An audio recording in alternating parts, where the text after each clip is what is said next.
The snow came early that December. It covered the highland plateau in a silence so deep that it felt strange and unnatural.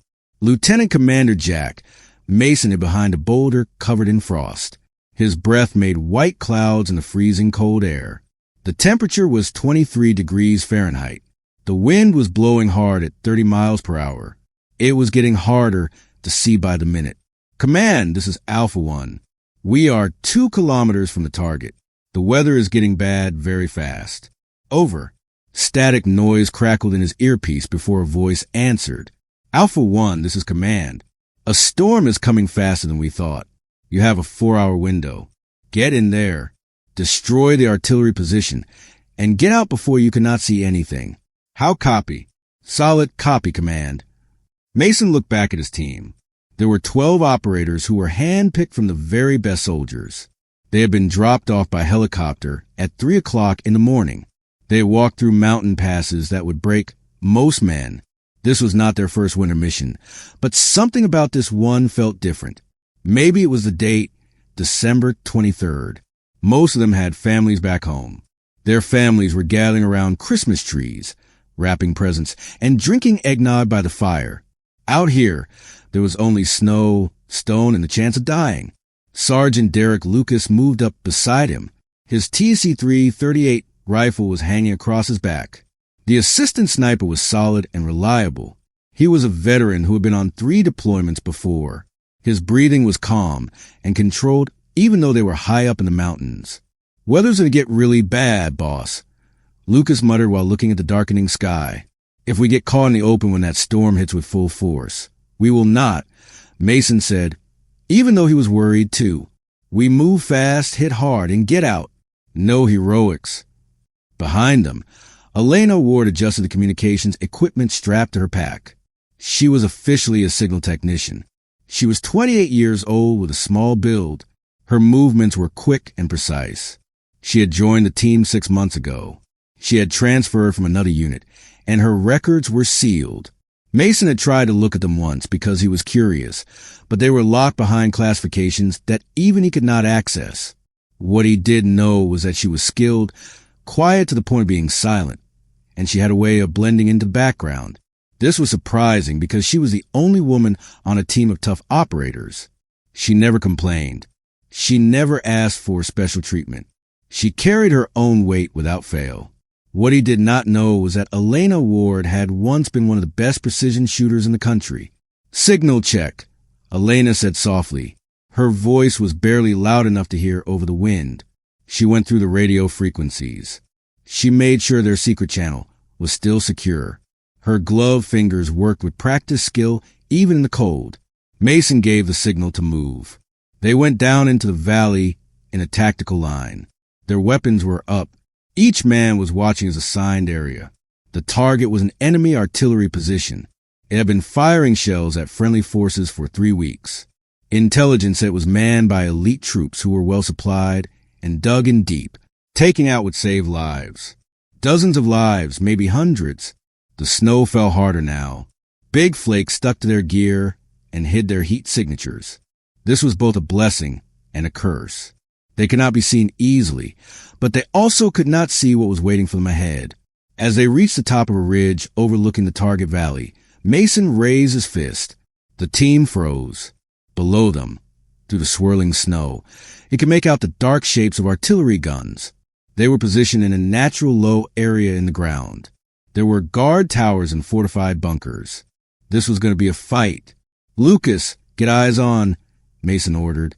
The assistant sniper moved forward and set up his spotting scope. After a moment, he spoke quietly into his radio. Boss, we got a problem. That is not just an artillery position. They have got reinforced concrete and overlapping fields of fire. And wait, his voice got tight. I count at least 30 enemy soldiers, maybe more. This is bigger than the intelligence suggested. Mason cursed under his breath. 30 against 12. These were bad odds even for SEALs. But the mission remained the same. Those artillery guns were hitting friendly positions every day. Americans were dying. We proceed, he decided.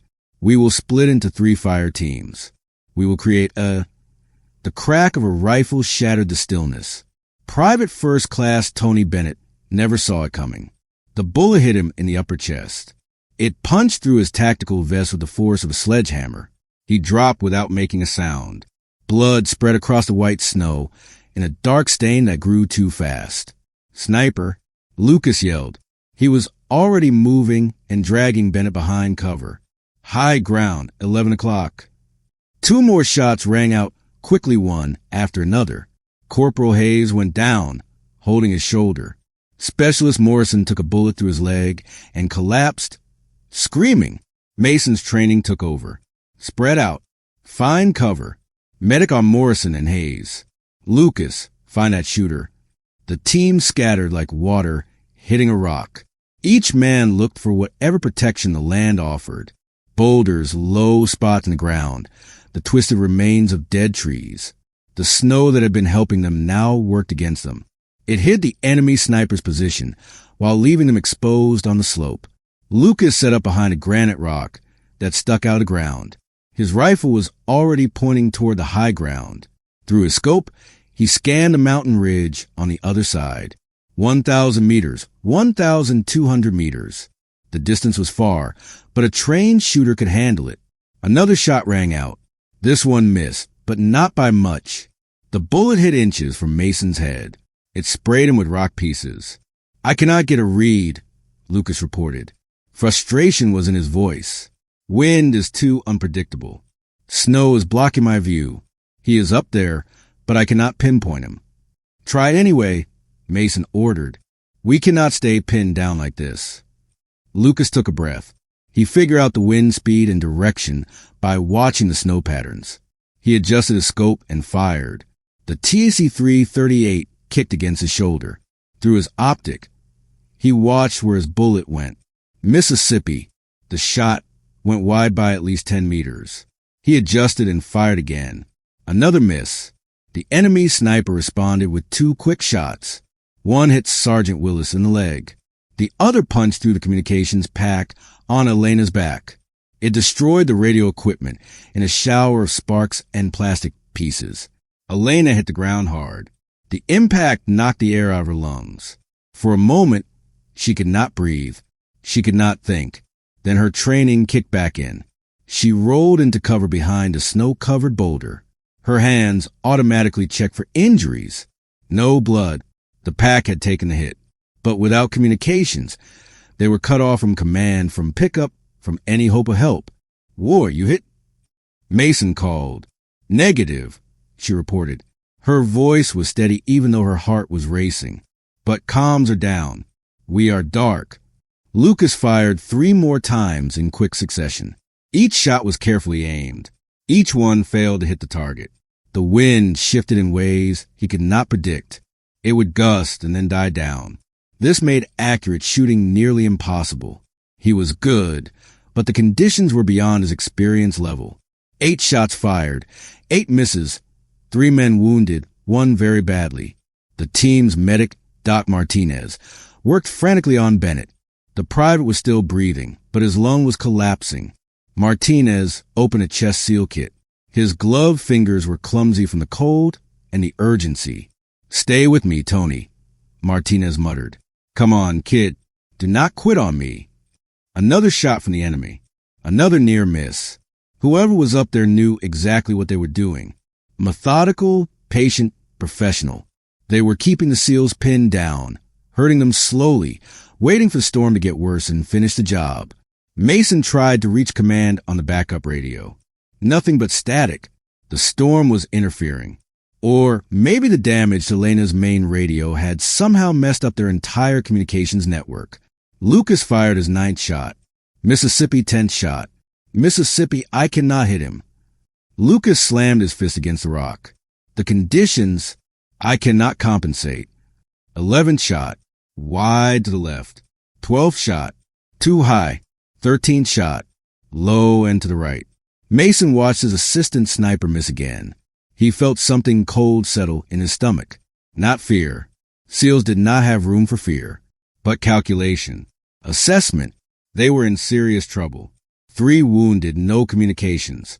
An enemy sniper they could not find or stop. A storm closing in. The artillery position below was now unimportant. Survival had become the main goal. He needed options. He needed a miracle. He needed a sniper who could make an impossible shot. The wind howled through the valley. It carried snow that cut like broken glass. Mason huddled behind his boulder. His mind raced through options. They could try to retreat, but the wounded would slow them down. The enemy sniper would pick them off one by one. They could try to attack the position, but that meant crossing open ground under fire. That would be suicide. Another shot cracked overhead. The enemy was patient. He was taking his time and making every bullet count. "Lucas," Mason shouted over the wind, "can you get a counter battery solution?" "Negative, boss. Every time I get a clear view, the wind shifts. I am shooting blind." Mason made a decision. It was desperate, but they were out of time. He pressed his radio button and broadcast on the team frequency. "Any snipers? Anyone with precision shooting experience? Identify yourself now." Silence. Just the wind and the heavy breathing of wounded men. Then, so quiet he almost missed it here, Mason turned. Elena Ward was crouched 15 feet away. She was pressed against her boulder. Her face was pale. Her eyes were fixed on something in the distance, or maybe on something in the past. "Ward," Mason said. He was not sure he had heard her correctly. She did not move. Her hands were clenched into fists. They were trembling, not from the cold. Lucas had heard it too. He stared at Elena with a look that was a mix of surprise and doubt. "You are a signals tech."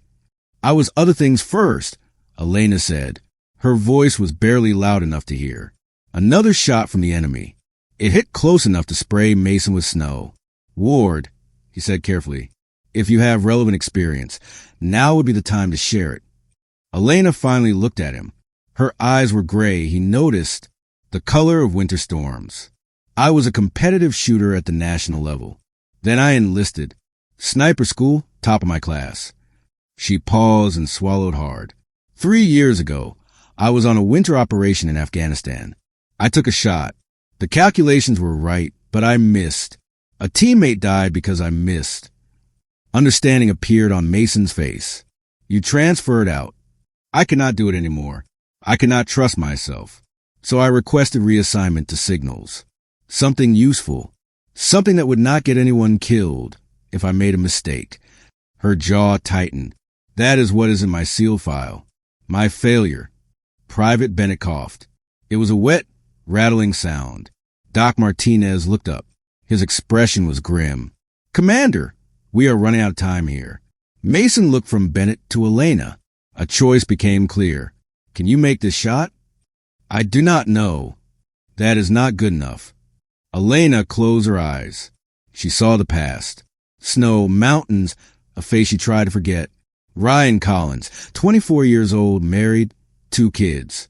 He had been her spotter, her friend. She had taken the shot. The wind had shifted at the last possible second. Ryan had stood up, thinking they were clear. And the enemy had. She opened her eyes. She looked at Bennett, bleeding in the snow, at Hayes and Morrison in pain, at her team, pinned down and helpless. "I can try," she said. Mason did not hesitate. "Lucas, give her your rifle." "Ward, you've got 1 shot. Make it count." Lucas stared at Mason for a long moment, then at Elena. She looked small, almost fragile against the backdrop of mountains and snow. But something in her eyes made him nod. He crawled over on his belly. The TAC-338 was cradled in his arms. "It is set up for 1,000 meters, he said as he passed the rifle. "I have been adjusting for wind, but I cannot get it right. The gusts are too unpredictable." Elena took the weapon. She felt its familiar weight. 32 pounds fully loaded. She had carried rifles like this through deserts and jungles, across city combat zones and mountain passes. The muscle memory was still there. It was buried under 3 years of deliberately trying to forget. "What is the distance to target?" she asked. Lucas had already calculated. Roughly 1,200 meters, maybe 1,300. Elena shook her head slowly. She had been watching the enemy's shooting pattern. She noticed the angle of incoming fire and the timing between shots. He is not at 1,200. He is farther, much farther. How do you know? The flight time, the drop. He is shooting downward at a steep angle, which changes how the bullet travels. And he is adjusting for wind that you cannot even feel at our position because he is so high up. She paused and did calculations in her head. I would estimate 3,500 to 4,000 meters. Lucas's expression shifted from doubt to shock. That is impossible. No one can hit a target at 4,000 meters. Not in these conditions. He can, Elena said quietly, which means he is not just good. He is exceptional. She looked at Mason. Commander, whoever is up there is one of the best shooters in the world. The conditions do not matter to him. He is reading the wind at different heights. He is calculating the Coriolis effect. He is accounting for temperature differences. This is not luck. It is mastery. Mason felt ice settle deeper in his gut. Can you match him? Elena did not answer right away. She studied the mountain across from them. She watched snow patterns and the way the wind carved visible paths through the falling flakes. She pulled off her gloves despite the cold, laying them aside. Her bare hands, turned red by the freezing temperature, reached for the rifle. What are you doing? Lucas asked. I need to feel it, Elena said. The wind, the vibrations in the air. Gloves numb the sensation. She positioned herself behind a flat rock and used it as a rest. The rifle settled into her shoulder like it had never left. Her breathing slowed and deepened. She became very still. Through the scope, the world narrowed to a circle of magnified terrain. She scanned the ridgeline, searching for anything unusual. A shadow that did not match. A shape too geometric for nature. There, a slight darkness barely visible through the snow. A crack in the rocks. Perfect hiding spot. I have got a possible position, she reported. Northern ridge, approximately 4,200 meters out. 4,200? Lucas sounded like he could not believe it. Ward, that is beyond the effective range of, I know what it is. Elena interrupted gently. She was not being rude. She was thinking, calculating, remembering lessons learned in wind tunnels and on shooting ranges. Instructors had pushed her to understand the physics of long-range precision fire. Mason crouched beside her. Ward, I need honesty, not bravado. Can you make this shot? Elena's finger rested alongside the trigger guard, not on the trigger itself. Discipline. 3 years ago, I was shooting at 800 meters. Good conditions, daylight. I had all the time in the world, and I missed. My spotter died because I missed. She paused. But I have spent 3 years thinking about that shot, analyzing it, understanding where I went wrong. The wind shifted, and I did not account for the time lag between seeing the shift and the bullet's flight path. That does not answer my question. She turned to look at him. Mason saw something in her eyes that had not been there before. Not confidence exactly. Certainty. I can make this shot, Commander, but I need everyone to stay down. Complete silence. No movement. I need to feel the mountain breathe. Mason nodded once. He pressed his radio button. All units, stand by. Absolute stillness. Ward is taking the shot. The team froze. Even Bennett, fading in and out of consciousness, seemed to sense the moment's importance. Doc Martinez kept pressure on the wound, but did not move otherwise. Elena closed her eyes. She let her other senses expand. She felt the wind on her face, cold and sharp. She felt it shift direction. She felt it pause. The mountain had rhythms and patterns. The wind gusted every 7 to 8 seconds. It swirled through the valley, then settled briefly before the next gust. She opened her eyes and adjusted the scope. For 1,200 meters, she needed to account for bullet drop, wind drift at multiple heights, the Coriolis effect caused by the Earth's rotation, temperature differences affecting air density. The mathematics were complex, but they flowed through her mind like water. Elevation 28 degrees. Wind currently gusting northeast at 35 miles per hour, but dropping to 20 in the calm moments. Temperature 23 degrees Fahrenheit. Humidity high because of snow. Bullet weight 300 grains. Muzzle velocity 2,800 feet per second. She adjusted the scope one final time. She dialed at an elevation that Lucas would have thought was crazy. The crosshairs settled on a point that seemed impossibly high above the target. Wind shift in 8 seconds, she whispered. No one spoke. No one breathed. Elena waited. 7 seconds. 6. 5. The wind howled through the valley. It plastered snow against her face. 4. 3. 2. The gust died. The air settled. 1 second of relative calm. Elena's finger moved from the guard to the trigger. Smooth, steady pressure. No jerking, no anticipation. The TAC-338 roared. The recoil drove into Elena's shoulder. It felt familiar and grounding. Through the scope, she watched the path of her bullet. It climbed high into the gray sky. It arced through falling snow. It rose above the valley like a message sent to the heavens. 5 seconds of flight time at that distance. Maybe 6. The world held its breath. Elena did not move. Her eyes stayed pressed to the scope. She watched the distant crack in the rocks. The snow made it hard to see details, but she had made this shot 1,000 times in her mind over the past 3 years.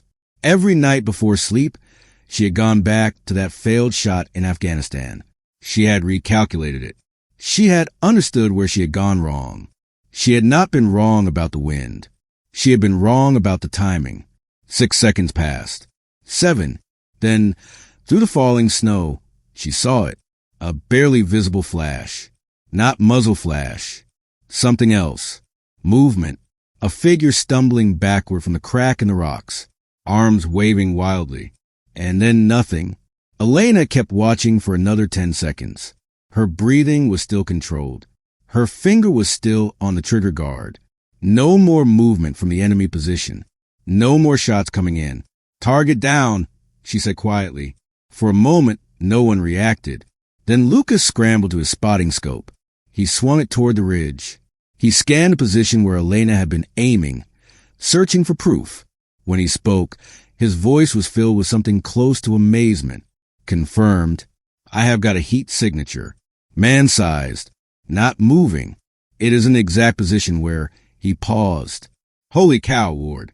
That was 4,200 meters in a snowstorm with changing winds. Mason exhaled. It was a breath he had not realized he was holding. Ward, that was... But Elena was not listening. The rifle slipped from her hands as she collapsed back against the boulder. Her legs were suddenly unable to hold her up. She pressed her palms against her face. And Mason realized she was crying. Not from pain or fear. From release. 3 years of guilt. 3 years of carrying the weight of Ryan Collins's death. 3 years of running from what she was. From what she could do. And in one shot, in one perfect moment of calculation and courage, she found something she thought was lost forever. Forgiveness. Lucas handed her back her gloves. You should have told us, he said. He was not accusing her. He was just stating a fact. I could not, Elena managed to say. I could not trust myself. You just made the longest confirmed kill shot I have ever witnessed, Lucas said. In impossible conditions against an elite opponent. I would say you can trust yourself just fine. Mason crouched beside her. Can you stand? We need to move. Without that sniper, we can complete the mission or get out of here. But either way, we cannot stay here. Elena nodded. She pulled herself together. She forced her legs to become steady. She forced her breathing to become normal. Around them, the team was already getting ready to move. Doc Martinez had stabilized Bennett enough to carry him. Hayes and Morrison could walk, but they would need help. What is the call, Commander? Lucas asked. Mason studied the valley below. The artillery position was still there. It was still vulnerable. But he had 3 wounded men and a team that had been through a terrible experience. The smart choice was to get out of there. Then he looked at Elena. He saw her standing straight despite everything. He saw Lucas checking his ammunition. He saw his team ready to follow him into whatever came next. We finished what we started, he decided. We did not come all this way to turn back now. Ward, you are our Overwatch. Can you handle that? Elena picked up the TAC-338. She checked the chamber and nodded. I have got you covered, Commander. And for the first time in 3 years, she believed it. The team split into 2 groups. 4 men would stay and provide security for the wounded at their current position. The remaining 7, including Mason, Lucas, and Elena, would carry out a fast attack on the artillery placement. Elena set up an overwatch position on a rocky ledge. From there, she had clear views of the valley below. She could cover the assault team as they approached. She could shoot at any threats that came out of the fortified positions. Alpha team moving. Mason reported over the radio. Elena followed them through her scope. 7 figures moved through the snow in a tactical formation. Their weapons were up. Each man was covering his assigned area. They went down into the valley using available cover. They moved when the wind gusted and froze when it died down. They understood that sound travels differently in cold air. The enemy had not reacted yet to their sniper's death. Either they did not know or they were waiting.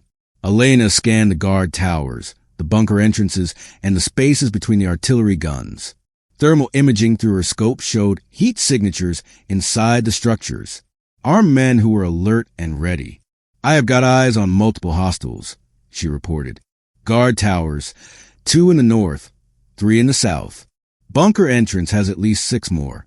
Stay low on your approach." Mason acknowledged with 2 clicks of his radio. The assault team reached the outer edge of the artillery position. There was a chain-link fence topped with razor wire. Lucas pulled out bolt cutters and went to work while the others provided security. The metal snapped with sound that seemed incredibly loud despite the wind.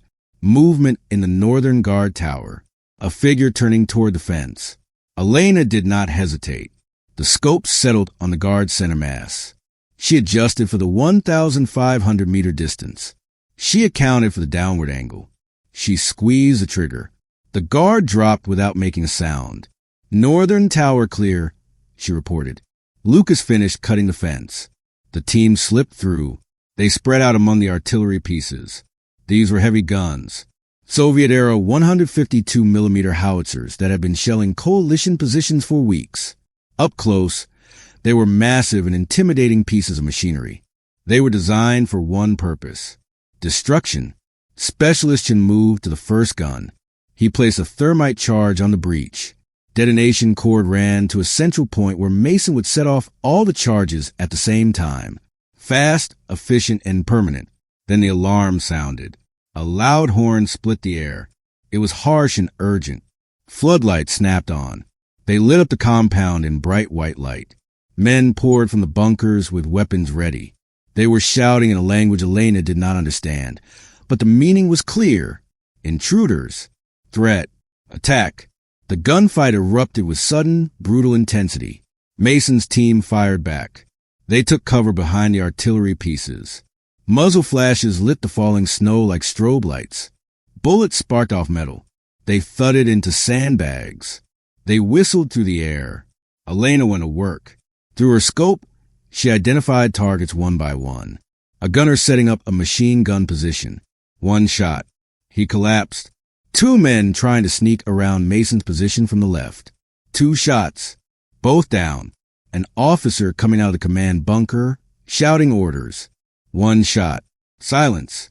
Her shooting was mechanical, efficient, and without emotion.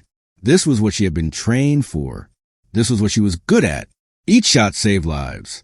Each target she eliminated meant her team had a better chance of surviving. Charges set, Chen reported. Alpha team withdraw, Mason ordered. The SEALs pulled back in tactical bounds. They leapfrogged their retreat. 2 men provided covering fire while the others moved. Then they switched roles. It was discipline under fire, done perfectly despite the chaos. Elena shifted her fire. She shot at anyone who tried to chase them. She had gone through 2 magazines. 40 rounds used. Her shoulder ached from the recoil, but her hand stayed steady. The rifle had become an extension of herself, precise and deadly. The team reached the cut fence. They went through it and back into the snow-covered terrain beyond the compound. They were running now. Distance was their only friend. Mason triggered the charges. The explosions happened all at once.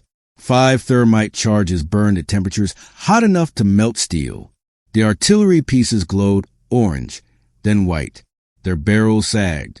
Their firing mechanisms fused into useless lumps of metal. Secondary explosions followed as stored ammunition cooked off. Shells tumbled across the compound in spectacular blasts. "Mission accomplished," Mason said. He watched the destruction from 200 meters away. "Now let's get out of here." Elena came down from her overwatch position. She met the team as they regrouped. They linked up with the security group. They picked up their wounded. They began the long walk back toward the pickup point. Behind them, the artillery position burned. It sent a pillar of smoke and flame into the snowy sky. Ahead, the storm got stronger, but they pushed through it. They knew that each step brought them closer to safety. And Elena Ward walked among them. She was no longer just a signal technician trying to hide from her past. She was what she had always been, what she had been afraid to admit. She was a warrior, and she had finally come home. They reached the extraction point at 11 o'clock at night on December 23rd. The helicopters were waiting. Their rotors were already spinning. Crews were ready to load the injured and get the team out before the weather became impossible to fly in. Bennett was loaded first. He was still unconscious, but stable. Doc Martinez climbed in beside him. He refused to leave his patient. Hayes and Morrison followed. Both were walking on their own despite their wounds. The rest of the team got on board. They were exhausted, cold but alive. Elena was the last to get on. She paused at the ramp. She looked back at the mountains disappearing into the storm. Somewhere up there, on a ridge at 4,200 meters, was a man she had never met. She had never seen him clearly. She had never known him. An enemy, a target, a fellow professional who had simply been on the wrong side of a long, complicated war. She wondered if he had a family. She wondered if someone would miss him. She wondered if he had been thinking of home when her bullet found him. Then Lucas's hand appeared. He was offering to help pull her up into the helicopter. She took it and climbed aboard. The door gunner sealed the ramp behind her. The flight back to base took 90 minutes. The helicopter fought wind and snow the entire way. The crew chief passed out hot coffee in thermoses. The team drank it gratefully. They warmed their frozen hands around the metal containers. Mason sat beside Elena. His voice was barely loud enough to hear over the rotor noise. "That shot you made, 4,200 meters. I am going to need to write it up in the after-action report." "I would prefer you did not," Elena said. "Why not?" "That was legendary. It might be the longest confirmed combat kill in history." She shook her head. "Because I do not need to be a legend. I just needed to know I could do it again. That I had not lost." She trailed off, searching for the right word. "Myself." Mason understood. He had seen soldiers lose themselves after failures, after losses, after too many hard missions in too many hard places. Some never found their way back. "For what it is worth," he said, "you saved all of us today. Bennett would not have made it if that sniper had kept us pinned down. Neither would Hayes or Morrison. We would all be dead or captured. You gave us the chance to fight." "I just did my job," Elena said. "No," Lucas interrupted from across the cabin. He had been listening. "You did your old job, the one you were meant for. The question is, what happens now? Are you going back to signals? Or are you ready to admit you belong behind a rifle?" Elena looked down at her hands. They were blistered from the cold. They were stiff and aching. But they had been steady when it mattered. "I do not know," she admitted. 3 years ago, I would have said being a sniper was everything I wanted. Now I am not sure what I want." "Then take some time to figure it out," Mason said. "But Ward, for what it is worth, I would be honored to have you on my team in any capacity." The helicopter touched down at 12:45 in the morning on December 24th. Christmas Eve. The base was quiet. Most people were already asleep. Those who were awake watched the team get off the helicopter with the professional detachment of soldiers who had seen too many missions come and go. But the medical staff rushed forward for the wounded. Elena saw genuine relief on their faces when they confirmed all the injured were stable and expected to fully recover. After the debriefing, after cleaning the weapons, after the endless paperwork that followed every combat operation, Elena found herself alone in her room. It was 3 o'clock in the morning. Christmas morning, technically. Through the small window, she could see snow still falling. It was gentler now, almost peaceful. On her bed, someone had left a small package wrapped in brown paper. No card, no name. She opened it carefully. Inside was a patch. Not an official military patch, but something handmade. It showed a mountain shape with a single star above it. There were stitched numbers. 4200M. It was probably Lucas's handiwork. Or maybe it was a gift from the whole team. A way of saying, we saw what you did. We know what it cost you. We are proud of you. Elena held the patch. And for the second time that day, she cried. Not from guilt this time. From gratitude. From relief. From the strange, bittersweet realization that sometimes you have to lose yourself completely before you can find your way back. She attached the patch to her gear bag. Then she lay back on her bed and closed her eyes. Tomorrow would bring new questions, new decisions about her future. But tonight, on this Christmas morning, in a war zone halfway around the world from home, Elena Ward was at peace. She had taken an impossible shot and made it. She had faced her demons and survived. She had proven to herself that she was still a warrior, still capable, still deserving of a uniform she wore. And in a conflict defined by losses and compromises, that felt like a victory worth celebrating. Outside, the snow continued to fall. It covered a mountain where a legendary sniper had taken his last breath. The war would continue. More operations would follow. More shots would be fired. But for now, in this moment, there was silence. Christmas silence. The kind you could almost believe in.